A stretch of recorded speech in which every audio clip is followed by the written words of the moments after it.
Think just got better.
Don't try this at home. This is extremely dangerous. Take my word for it.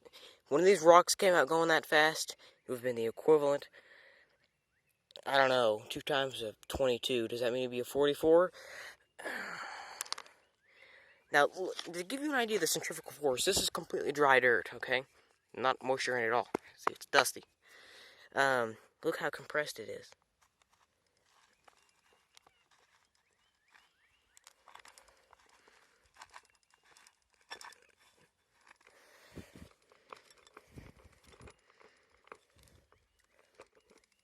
There's play now. It had play before, but it doesn't seem like it's gotten any worse. That is extremely fast. I don't exactly know how fast that engine redlines, but it's probably pretty quick. And it shows it through this flywheel pretty well.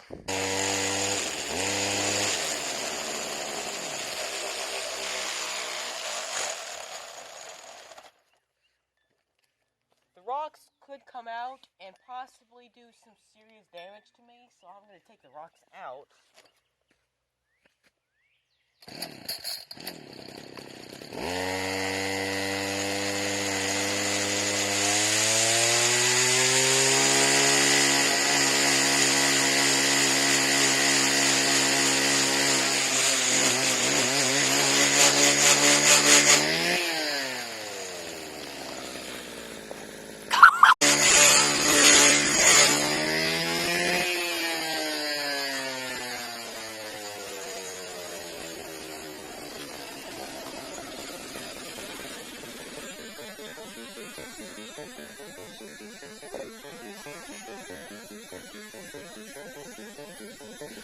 I don't know where exactly it hit the tree, but it hit the tree, yes, I can tell you that.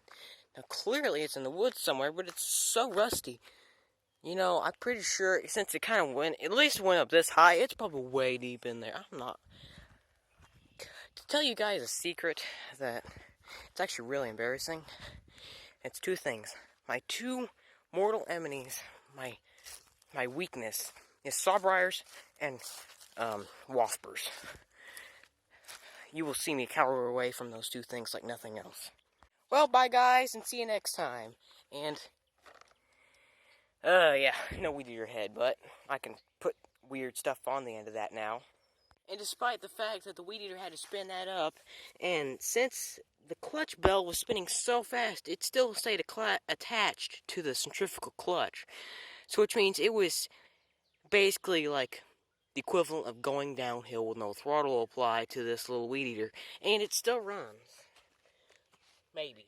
It fired first pull, but since it's on camera, it might not. Nope.